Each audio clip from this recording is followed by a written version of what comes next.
My number one fan. Do we need to use this all the time? I think we do. Yeah.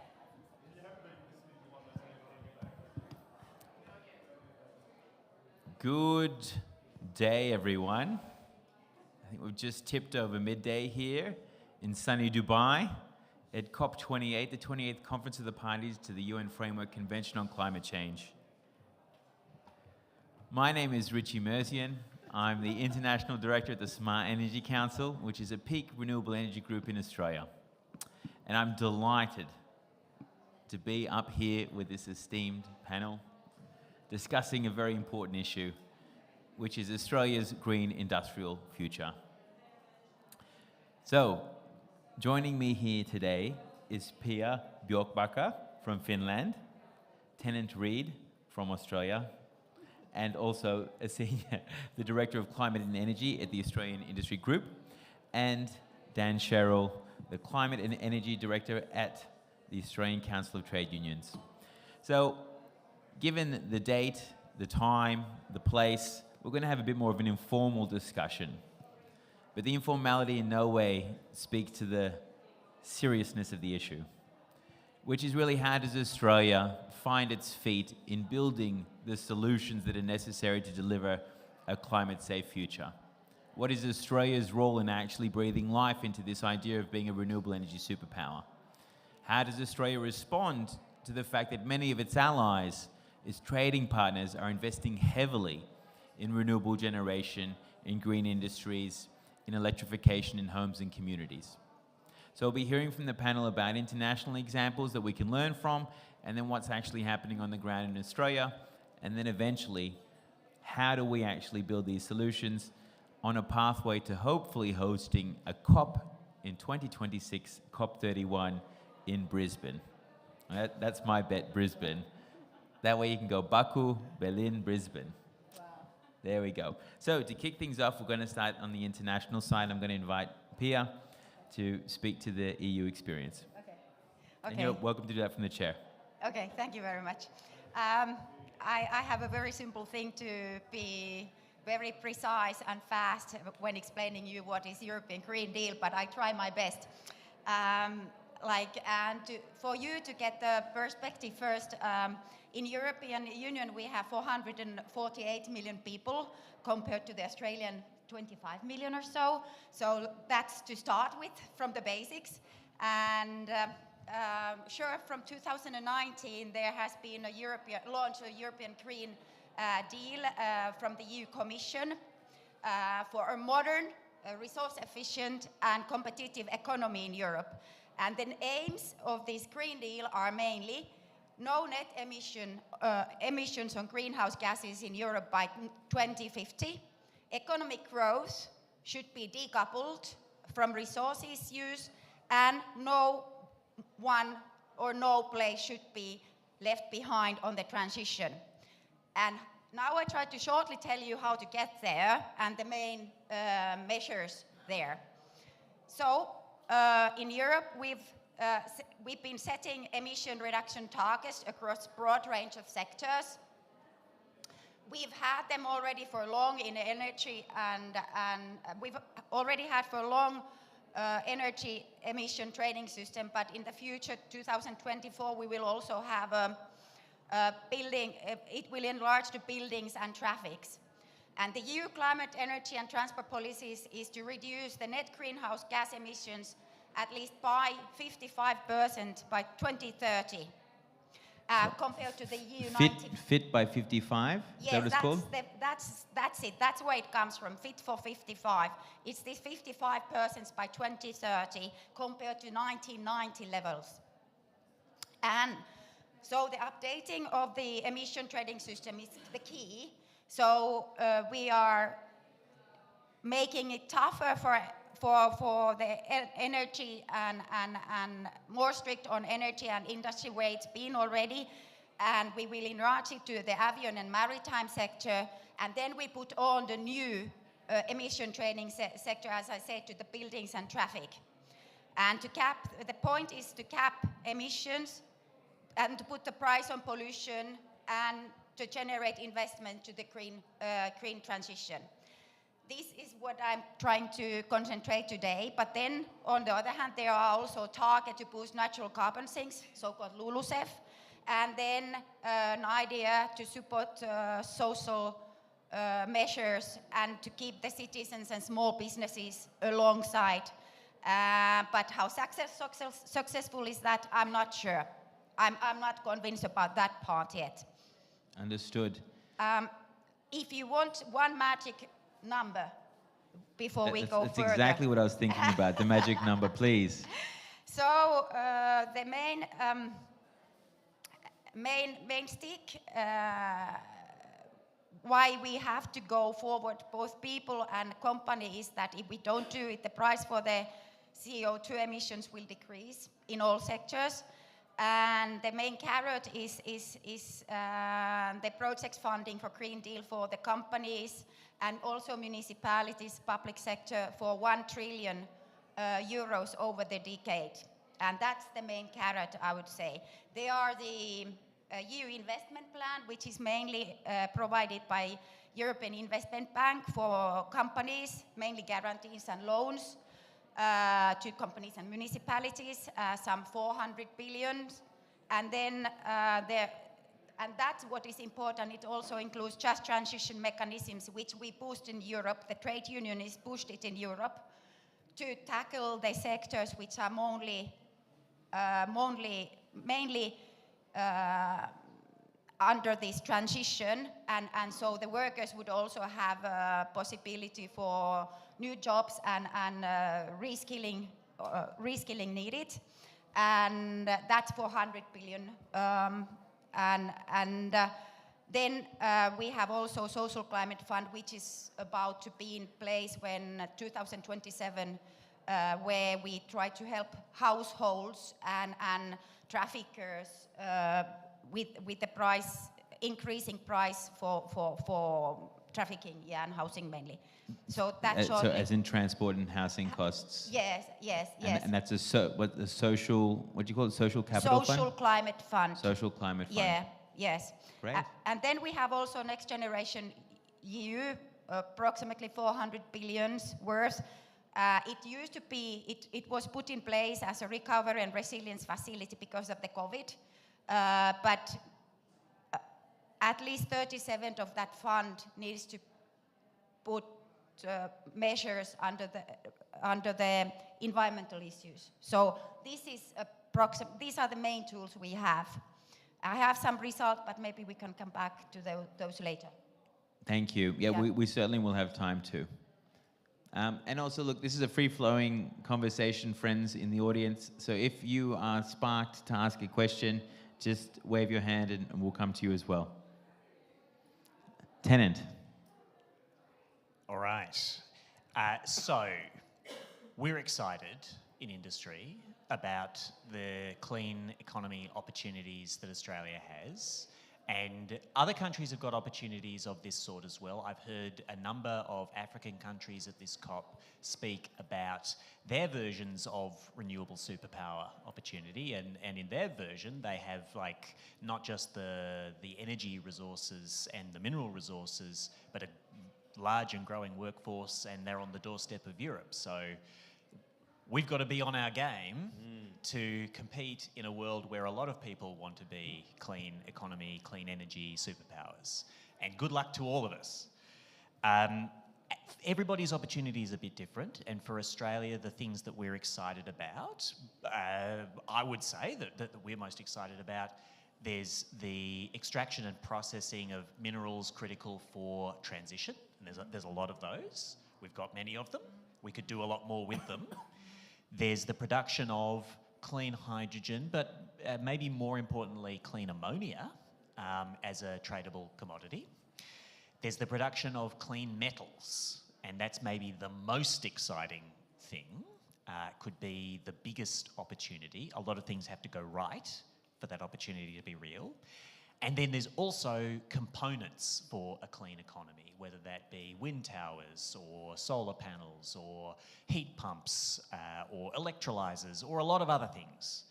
We need a lot of stuff to make this happen, and it's got to come from somewhere. So what do we need to do to achieve all of that? We are thinking about it, we're arguing about it, we're clubbing together with other organisations to say sensible, consensual things about this. Broadly, we need to build stuff. Like, we need to build a lot of stuff, and building stuff annoys a lot of people. And some people are very vocal about their annoyance about building stuff. So we need to manage social license. That's a huge challenge. It's a challenge for the sort of core transition of our existing economy. It's even more of a challenge for the mega, ultra, super development that we hope and plan for. We need to secure finance for this transition. And that has a public component, especially at the outset, and it's got a very large private component. We need supply chains that are sufficient for all of that. So government has an important role, industry policy has an important role in all of this, and broadly that role includes dollars. Dollars are important.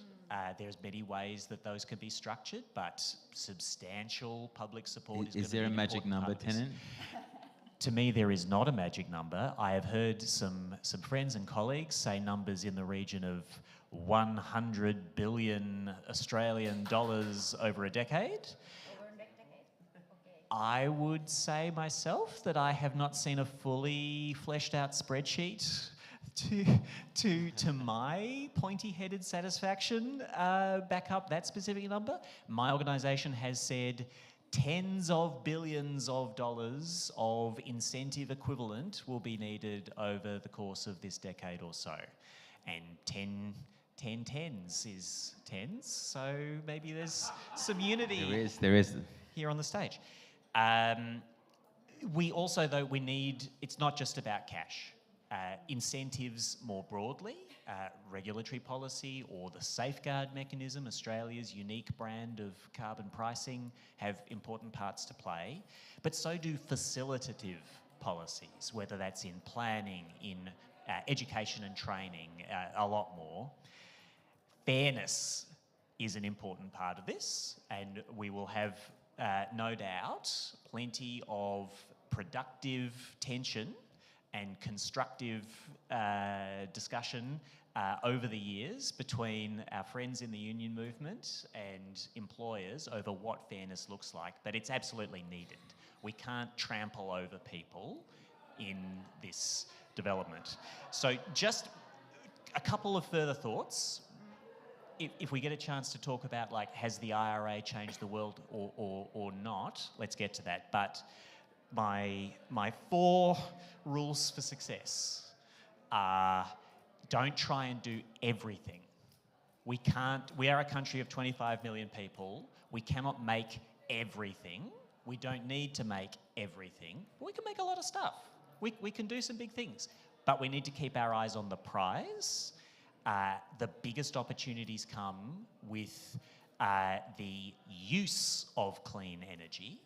We can make a lot of clean energy, we can make it cheaply, we can do that stuff, but using that clean energy for industrial purposes could make a huge contribution to the world. If we want that energy needs to be cheap and it needs to be plentiful. And so when we think about other opportunities, could we make the solar panels? Well, maybe.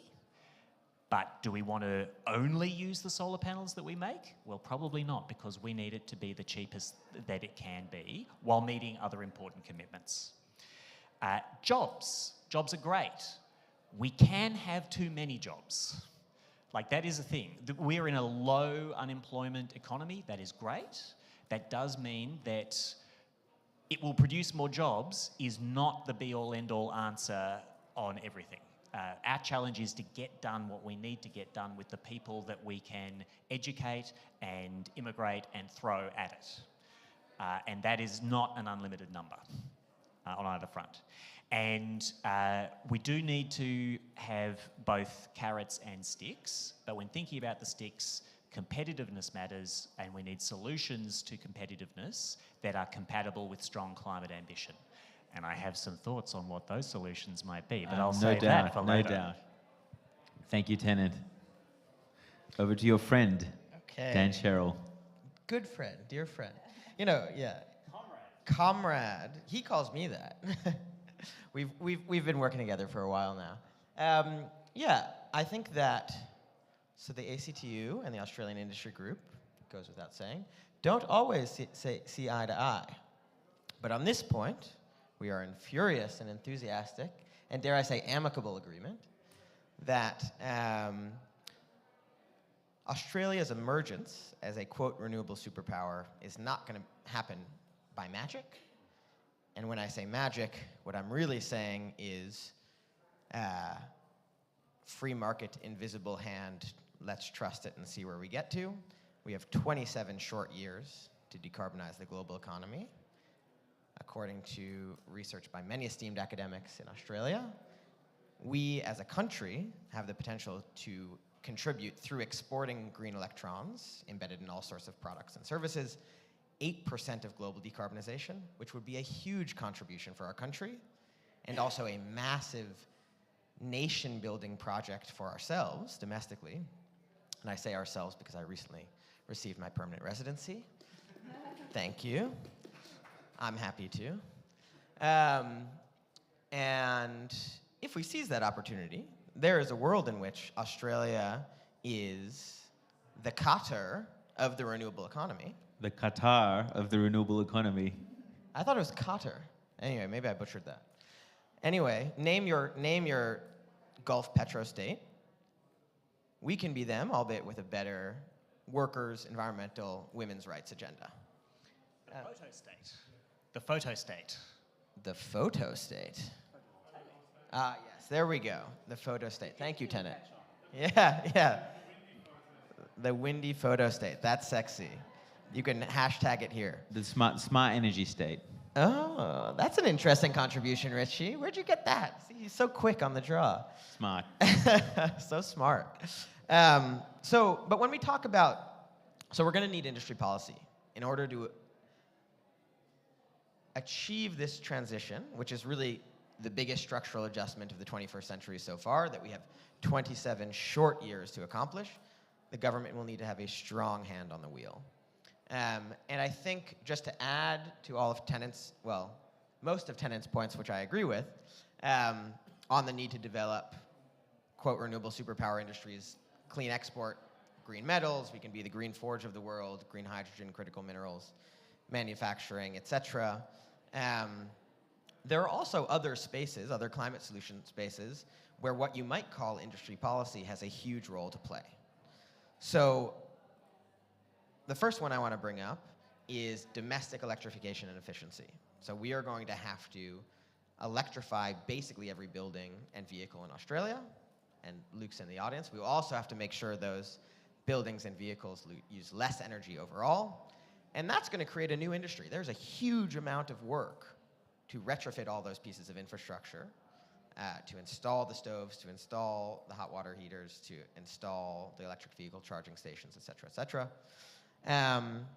And if we don't close the gap, the cost gap for consumers up front, especially in this critical decade, there's no chance it's going to happen on time.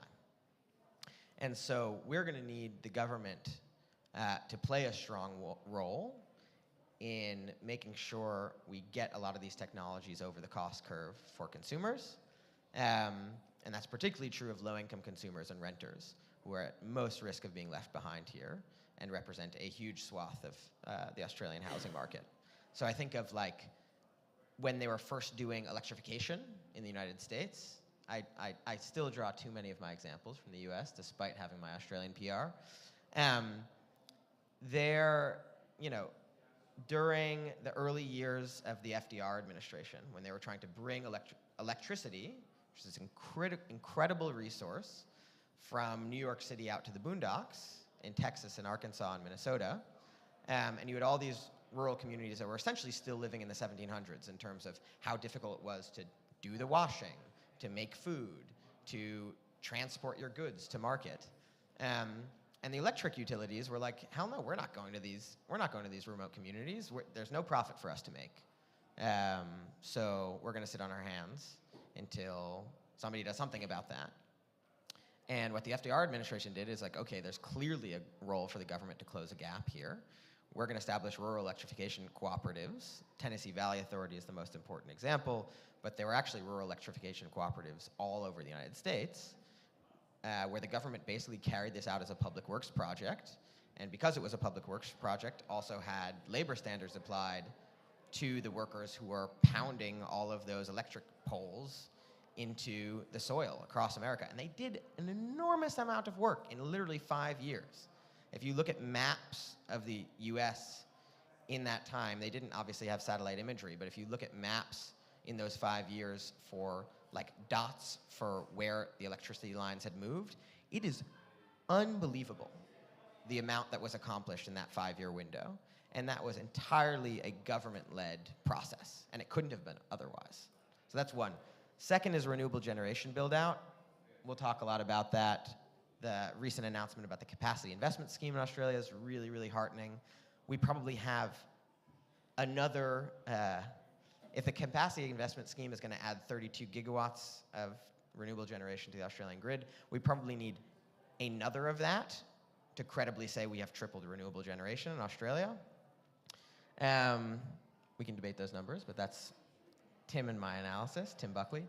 And then the last thing, and this is less sexy but so important, we're going to need huge, and again, you could call this industry policy, public works investments in climate adaptation and resilience. So we're going to have to climate-proof infrastructure, we're going to have to do ecosystem remediation, we're going to have to invest in climate-smart agriculture, both to reduce the emissions of that sector and reduce its exposure to summer temperatures of 45 degrees and higher. A ton of investment is needed there. That's mostly, public investment is gonna have to be the leading edge there, because again, show me the company that is proactively building seawalls in flood-exposed Australian towns. It's not just gonna happen by magic. But as the Treasurer's, a report that the Treasurer put out recently, whose name I'm forgetting, $1 of investment in climate adaptation brings you $8 of avoided costs down the line. So we need ambition, and we need an ambition commensurate to the challenge, commensurate to the opportunity.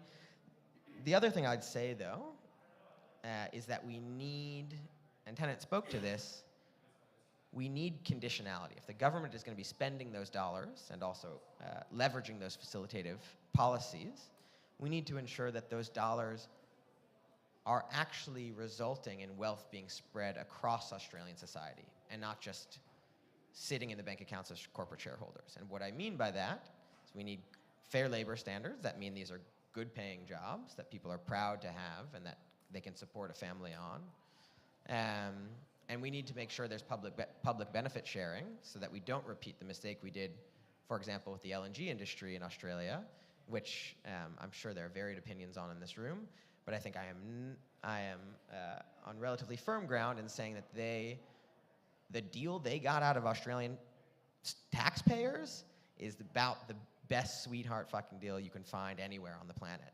And we don't want to see that repeated again with these new industries. So you need conditionality there to uphold the social contract that will make this incredibly large and complicated structural adjustment possible. Because ultimately, workers and communities are going to have to do this. Like, they are the actual people who will build the actual stuff and host the actual infrastructure. And if they hate it, it's going to be an uphill battle all the way along, and we're not going to get there. So more to say on those points, but I'll leave it there. Thank you. So the conversation really starts with the fact that Australia hasn't really done climate industry policy. Not actively. I think by default, it has industry policy on climate, more as an accident in the sense that it was trying to have an emissions trading scheme that covered the majority of its economy. That didn't last, and so what happened is it then focused on the rest of the economy that wasn't going to be covered under the climate price, which was really agriculture and waste, which is the hardest areas to abate, and that's where methods were developed and funded. So in a sense, the government's industry policy is actually focused on the hardest to abate areas rather than those that are probably the low-hanging fruit. But what we've seen this year is we've seen numerous policies come forward by the Australian government to support green hydrogen, to support household electrification, and now to support large-scale renewable generation, which seems to be going in the right direction. where to next? What is the next actual piece of industry policy you'd be looking for from the government? We have a federal budget that's coming up in May. That would be the logical window to seek further policies, because policies are usually accompanied by investment. So I guess what would be the, and what would you recommend Australia do? So there's been a little bit on hydrogen, a little bit on electrification, because these numbers are much smaller than we've heard from the EU, and a little bit on renewable generation. I saw Tennant grab the mic, so I'm going to give Tennant first crack, and then we'll go to Pia.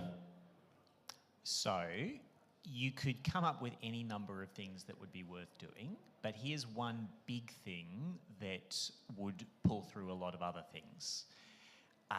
Some policy to underpin a significant volume of either or both clean metals or clean ammonia for industrial purposes.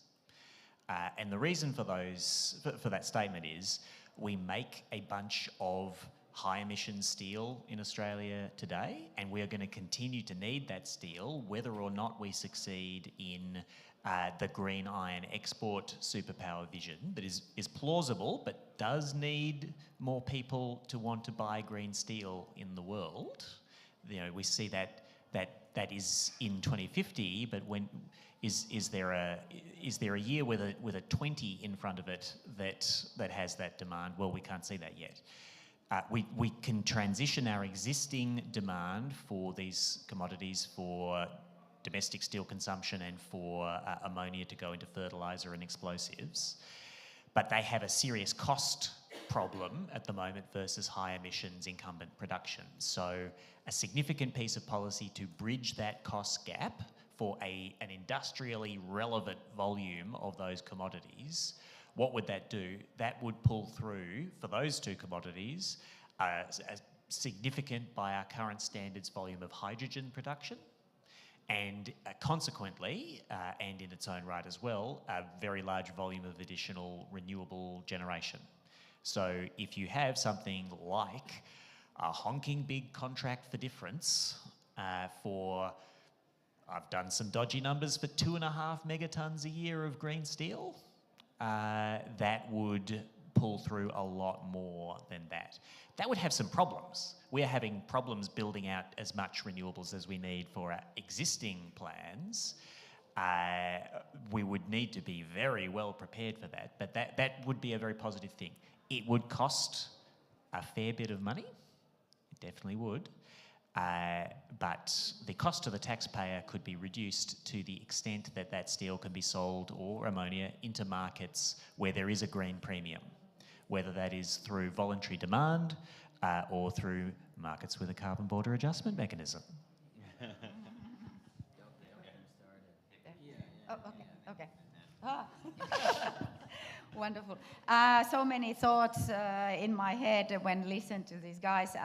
But maybe I start from what I heard from Dan about you were pointing out that you should go much faster to the direction of green electricity in Australia. And in EU, what we've agreed as part of this Fit for 55 package is, for example, that there is a legislation that only electrical cars can be produced in Europe 2035. That kind of legislation is already in place, and it's been agreed. And now talking about the small cars, then there are some differences with the trucks and so on. And then we have also energy efficiency targets, not only, and they are like for 2030, energy efficiency should be reduced 11.7% in Europe. So I don't know, do you have targets like this nationally? This is my question for you. You need to have the targets on, and then you can start on putting on the measures. And these were just my first reactions on Dan's points. And then what Tennant mentioned, your priority number one, what you would wish to see is to push for clean metals and green steel and so on. This sounds very familiar. That's what we are doing in Europe. and already hydrogen projects are supported, and there are like procurements for them, EU level, but national level also. And then we have research projects. Maybe, I don't know how much innovation money and research funds you have available for these new clean energies. Just the questions to put for you, to give you some tools to proceed with the politicians also. But and then last point, I think it's very important than what Dan mentioned about the public investment for people, education, and so on. You talk more about adaptation, if I got it, or in general. Adaptation. Yeah, adaptation. Broadly. So in EU we also have adaptation strategy, and that there are different measures for it. So that's maybe one, and that comes from our national climate law and EU climate law. It must be there. And we in Finland, with trade unions, we have also created our own guidebook for shop steward, for example, how to help them to find the ways to talk with the employers about the adaptation at the workplaces. So, and that's something that I think it's very practical and tip for you both, because it's been very well taken on board, especially people who are aware of the occupational safety and health issues already. They can adapt easily for their work, that kind of logic also. So it doesn't always need to be that you request something from the state. You can do something your own too, with industrial relations. Totally. All really good questions, provocations, Pia.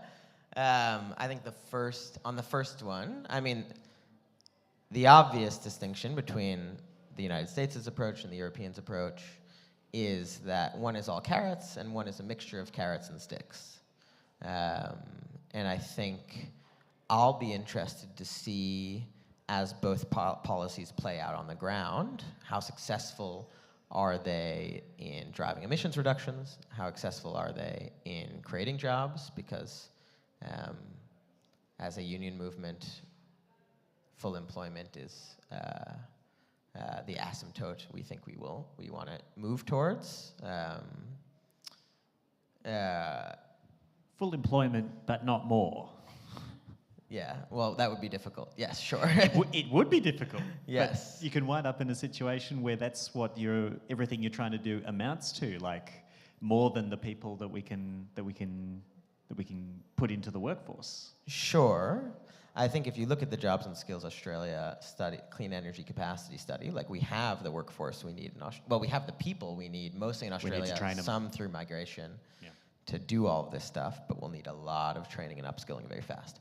So I guess the last thing I'll say is that my suspicion on the difference between those two approaches, I do think the Europeans are going to run out ahead of the Americans in terms of their net emissions reductions, because if you don't, they're both providing ceilings for new industries and goals to run towards and money to run towards. But if you don't also have a baseline that is shifting, a floor that is shifting over time, you're going to have a very hard time squeezing emissions out of the economy. And as our minister said on the floor yesterday, fossil fuels, and particularly unabated fossil fuels, have no long-term ongoing role to play in our economy. I don't think we get where we need to go on that simply by shifting market share through incentives. We certainly don't move at the pace required to decarbonize in 27 years. So I would love to hear about actually how the Green Deal is playing out on the ground, noting that it's very new. Yeah. Quickly frame. So I think the conversation is moving now to the stick, right? So we've talked incentives, what incentives would be looking to come forward. The budget would be a natural place to put incentives in May 2024 and then going forward. But are incentives sufficient? We're hearing now questions around whether that's so. The EU has provided both. I know Tena would love to talk about Australia's CBAM. we do have a study that's being conducted by someone in the audience around Australia's potential CBAM. So it's a useful conversation to move to now. Yeah. Yep. Can I also say we have, I'm just noticing in the audience, Alex Callahan from the Canadian Central Labour Congress, who was very involved in the passage of their investment tax credit scheme, which is their response to the IRA, and also presumably is across the new emissions cap that has, to some extent, so the Canadians have rolled out a stick that now warrants the wearing of all those sexy emissions caps that you see around COP. I don't know if anybody's seen I those. have. Yeah, great. They just say emissions and they're a cap. Yes, exactly. They're the hottest piece of merch at COP. Yeah, good merch. Good merch. So yeah, I'd love to hear from Pia on the Green Deal, but I'd also love to hear Alex about the Canadian experience a Wonderful. little bit. All right. Yeah. Well, let's go, Pia, Alex, and then we'll go to Tennant. Okay, let's see what was I supposed to say. But okay, to have the cap and how to go forward. And in European Union, I mentioned this 55% in 2030, but there is also legislation, climate law in European Union, and there is also a long-term target. And now we are just getting prepared for the EU parliamentary elections, and we are talking about the target, emission reduction target for 2040. And if going along with the science as we in Europe do and want to do, it means that 90% reduction is needed by the 2040. And this is now what is under discussion to frame it, what's going on in Finland. And then about, when going a bit back, what do we gain with the investments and what is worth for people and workers?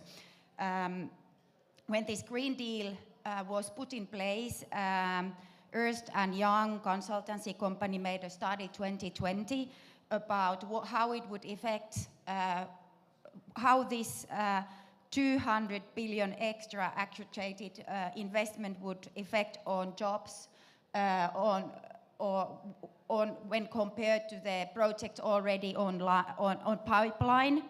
And it's estimated that in Europe, some 2.3 million new workplaces would be created. And I think this is, new workplaces? but remember, this is in the framework of the COVID, and 1/4 is to gain the lost works during the COVID years. So that taken into consideration. And mainly energy sector, there should also be 464 million tons of emissions gone down. And then from transport sectors, 1,490 tons emissions going down from that sector. So these kind of figures we are talking about in the framework. And if you want to talk about CBAM at some point, fine with me, but I want to give a floor to Tennant first. Yeah. Oh, What a segue. you've opened the floodgates. Did we want to hear from? Maybe let's talk, because I know, Tennant is All our in resident. good time. Yeah. Tennant's our resident CBAM expert, so maybe you can respond to Pia relatively briefly, and then we'll go to Alex. Sure. So look, I would just say that sticks absolutely have a place, and carbon pricing is an important tool in the toolbox. I think many fewer people today believe that if you have that, that's the only tool that you need than once believed that. But it's very hard to do without that tool. So Australia's got a safeguard mechanism. It has declining caps. It exposes covered facilities, which are a bunch of large industrial and resources facilities, to a liability for a growing share of their emissions. They will be exposed to costs at the margin. If the caps keep falling quite rapidly, then that will be significant. On its own, though, like what we need is not just to stop things, we need to start things. We need new production of green products, and a carbon price of the sort that we've encountered before on its own, it can make high emitting activities unprofitable, it has a bit of trouble making green activities profitable because the prices for traded goods are generally highly influenced by international markets rather than set just by what's going on in a domestic market. So there's various ways to come at that. One way is ongoing fiscal subsidies, tax credits, something as far as the eye can see, off into the 22nd century. There may be challenges with that. IRA in the US has changed the world, but it has not repealed like fiscal challenges. Taxes and spending still need to, be in some kind of equilibrium over the long term. Another approach to this is to complete carbon pricing, see carbon prices flow through into selling prices for covered goods in domestic markets. The carbon border adjustment mechanism that Europe is introducing and pioneering is going to see, if it works as it appears that it will be more profitable to supply a clean product into the European market. That's the whole point. Yeah. Yes. And like you can have that ultimately. There's an important period of fiscal subsidies in Europe, but in the medium term, in the long term, it will be just commercially viable within the framework of pricing and regulation that Europe has to be a maker of green steel. So that's a good place to get to. Australia's ambitions are much larger than our own consumption of these commodities. We can't solve that domestically. We can be ready to supply that. We need more markets around the world where green steel is more competitive than grey steel or blue steel.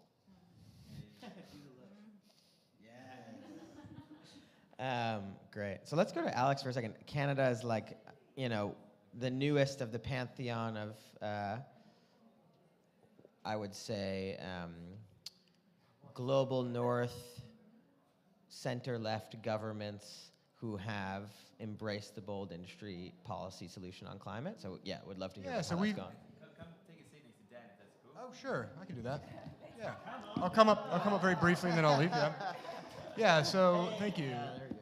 So I don't know if Tena was trying to set me up talking about new things and new industries, but whether he did or he didn't, he set me up very well, because I want to talk a little bit about investment tax credits in Canada and what happened with those. So I'll give a little bit of context, which is that when America sneezes, Canada gets a cold, because we are so intimately connected. And so the IRA kind of woke us up from sleepwalking on a lot of industrial policy around things, and made it clear that, frankly, clean investment dollars were going somewhere, and if we didn't start to do things, they were not going to come to Canada, and we were going to be an entirely branch plant economy, which has kind of been a bit of the Canadian history writ large, and something we fought very hard against, so that we're processing and we're adding value and with good jobs in export industries, as opposed to just being what we call hewers of wood and drawers of water. So 2 budgets ago, 2 financial statements ago, there was a commitment, and the regulations is coming through for a series of investment tax credits on clean tech. So I have my list here. So it's clean electricity, clean hydrogen, clean tech, clean technology manufacturing, and CCUS. But what made this different, and what the thing that changed from the perspective of labor, was that they had labor conditions on them. They had prevailing wage and apprenticeship requirements. And this is something that is this is absolute table stakes in a lot of the IRA and in the United States. So the Hoover administration in the 30s said that public procurement had to pay the equivalent of a union wage, whether you were a member of the union or not. The Hoover administration said that. But Canada's never had that. It's been sort of an ongoing historical quirk. I should say quirk. It's been an ongoing historical thing. But in part because of the IRA and because of who our finance minister was, there was the idea that if we are going to be putting public money into these projects, we don't want to be creating lousy jobs. We also have a significant skilled trade shortage in Canada, and my understanding is Australia has the same issue. So creating apprenticeship opportunities with public dollars, where you're not just paying them, you're saying it's conditional on these incentives, is a big deal. And so so we worked quite hard to make sure that these things actually were effective. They're unfortunately not, the delta between getting a version of the credit and what you get from the credit from meeting the labor standards is not as high as it is in the United States. That's a major source of disappointment for the labor movement. However, the fact that we have these is a thin edge of the wedge, and it does, it makes a meaningful difference. And so we worked hard. So the way it works in Canada now is you can qualify on the labor side by either paying the equivalent of a union wage, and we are now setting up an infrastructure to determine what that is, because we have like large sectoral, what we call multi-employer collective agreements in our building trade sector. I'm not sure if it's the same in Australia. It sounds like not, but we, yeah, okay, subject to controversy. It's pretty well established in our context. They're regional. In any event, they're easy to figure out what a prevailing wage is. You could also be covered by a union, or you could be subject to a project labor agreement, which is something I would very strongly encourage you to be looking at, PLAs and CBAs, project labor agreements and community benefits agreements, as far as building social license for a lot of these projects.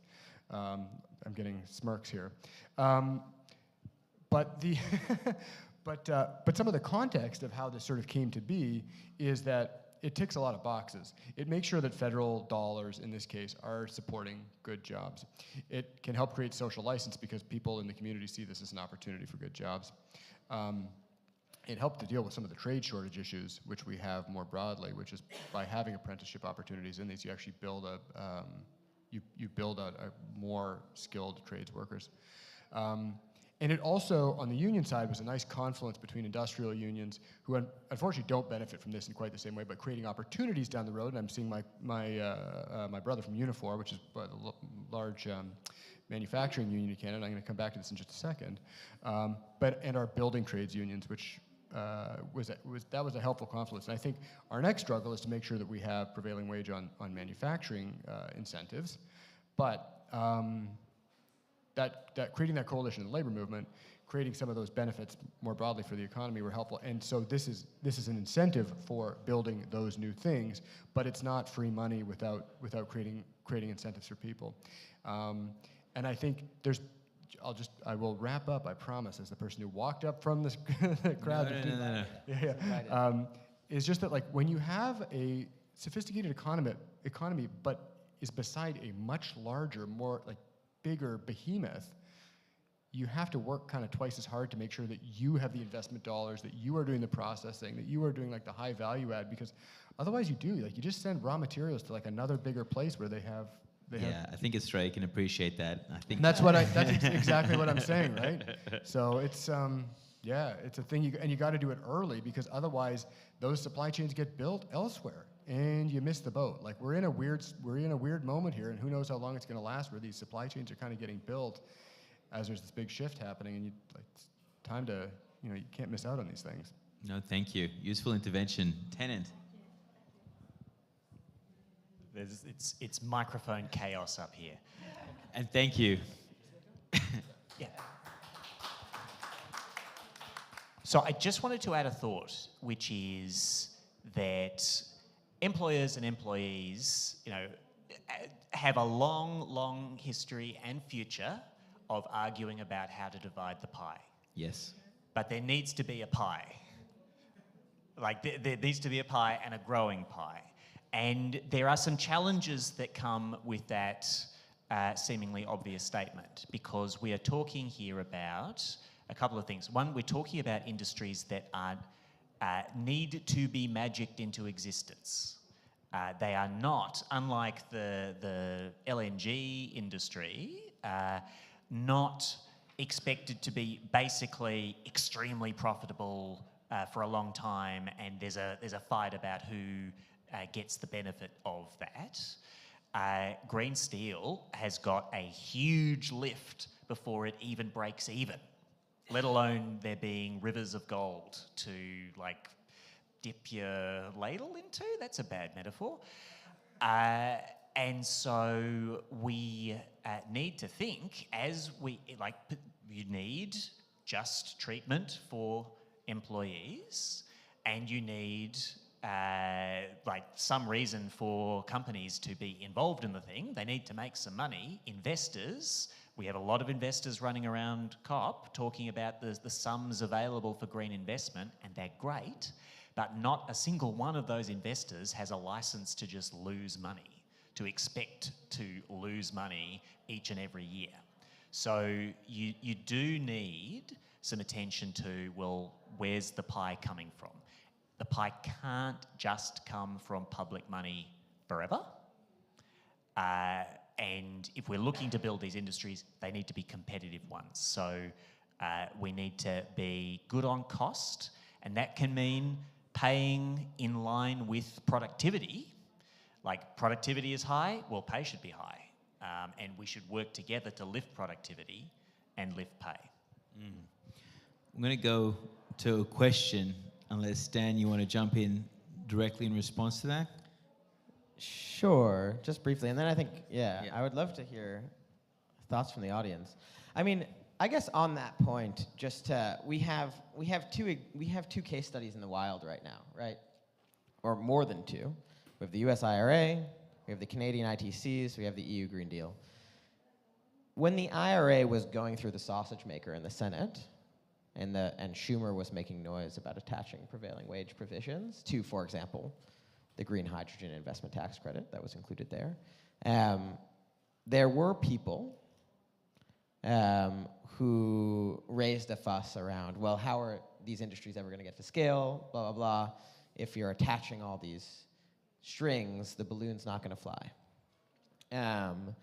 And there is a point at which that statement is true, right? If you're doing industry policy and you attach too much conditionalities, like, only contractors who pay prevailing wage and have 4 kids and are redheads can bid on this, like, it is not going to take off the ground.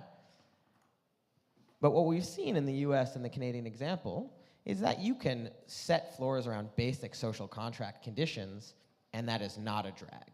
In fact, it's an accelerant because you are bringing the people who will actually power the transition, who will build the stuff, who will host the infrastructure, along for the ride, and they're there at the party, rather than being forced into a position to participate in this economy at the risk of unemployment or having to go to Macca's and flip burgers. They call McDonald's Macca's in Australia. I don't know.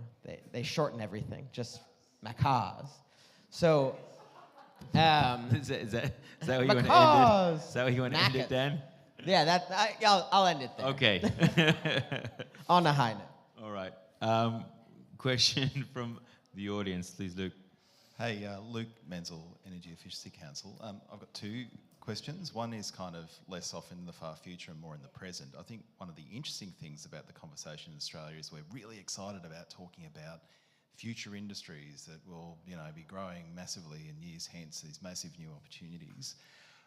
Beyond the safeguard mechanism, which covers a very small number of companies, we've got this massive long tail of industrial companies in manufacturing and food processing for whom there is currently no policy and no place in this vision. And I think I'd be interested for the panel to reflect on why that might be, how we can change that, because, I mean, a job in the hand is worth 2 in the bush. I think that's right? Because if we've got a bunch of people in the manufacturing sector who are worried about their own place in this future, that is a chaos agent potentially in building this bigger and more exciting picture down the track. The second question is focused on the future and particularly how we build demand for these products. And it seems implausible to me that we're just going to do it with a bunch of activity here at home and hoping for the demand to turn up. I think there's really interesting opportunities in terms of international relationship building, collaborative decarbonisation, where we secure bilateral potentially or multilateral relationships with folk in our region or beyond who need the things that we're selling, but also to commit to a certain decarbonisation pathway, need the confidence that they're going to turn up. So I'm interested in the panel unpacking that as well.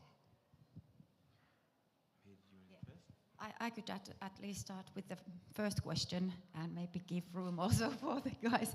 How we've done it in Finland and what we are pushing to Europe, towards Europe now too, is that in Finland already, like the previous government prepared with the employer organizations like net zero strategies for every sector who wanted to take part, and there are 13 sectors in Finland who wanted to be involved. And we were as a trade unions, we were trying to find our way to be there. We were not very successful in most of them, but in some sectors it was done, they were prepared together, and the Minister of Economy and Employment was the key factor there. And now we are updating the sectoral net zero projects, the plans for each sector.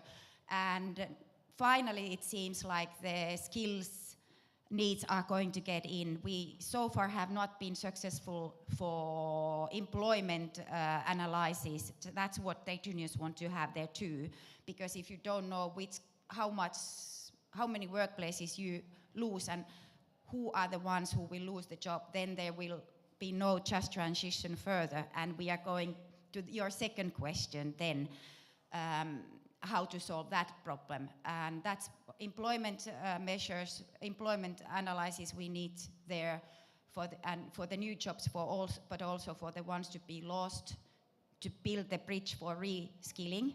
And that's it. So you could start asking for sectoral plans. That would be my answer. If you want to. Well, I'll have a quick go at number 2, which is the demand for these products overseas. I think this is a huge issue.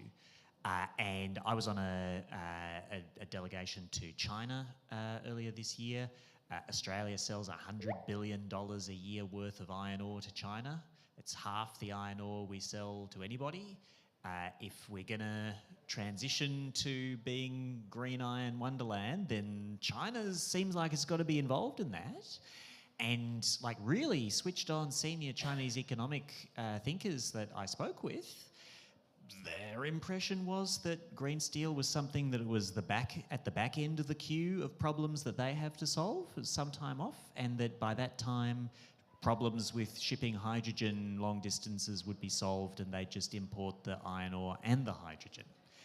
Physics is a problem for that vision, but if we want to make that green steel market appear, then we have a lot of communications to do with our trade partners.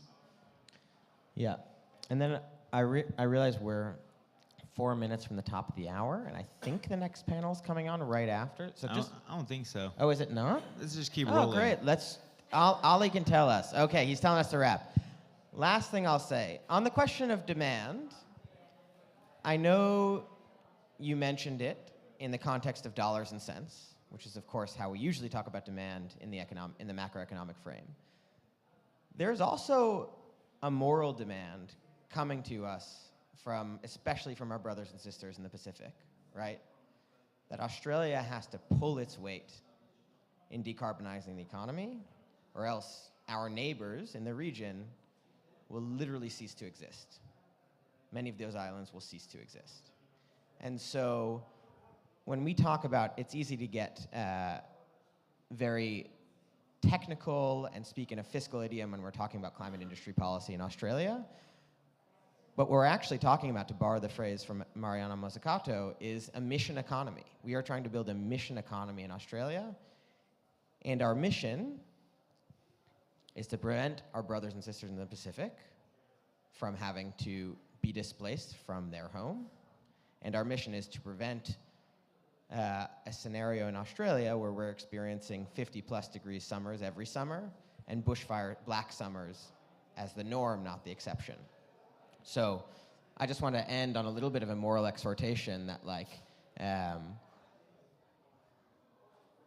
the numbers need to stack up, but the orienting philosophical framework around climate industry policy is not, let's make as much money for our country as possible.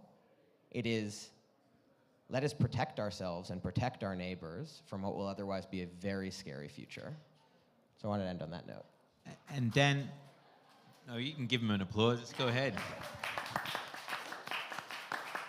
Just to take that down to one practical example of what that means.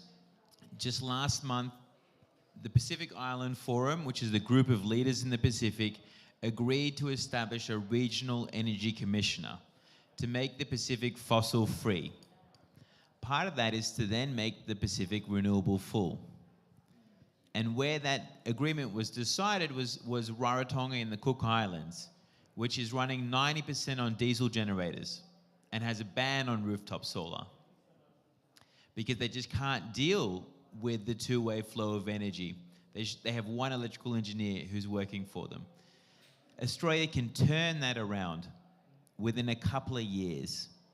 And that's the opportunity in front of it. Fund that role, fund that work with Australian partners. There's numerous members of the Smart Energy Council who are ready to work in the Pacific who can do that and breathe life into it. And that's just one of many examples that we can bring to the fore. And the last, just tying it back to the industry policy, if Australia wants to be a renewable energy powerhouse, then it's going to have to work both policy and investment. And that comes back to a big number, which is one of which is 100 billion over the next 10 years. And that's for renewable energy generation, that's for clean energy exports, that's for electrification at home and in our communities, and that's for adaptation and resilience. That's the kind of leadership we're looking for. You know, Australia wants to host one of these COPs in partnership with the Pacific. We'd love to see that happen. And when that does happen, we want to see this package manifest into all the solutions that we think Australia can build and export to the world. So thank you to our panelists. Thank you to all of you for coming here, and have a good afternoon.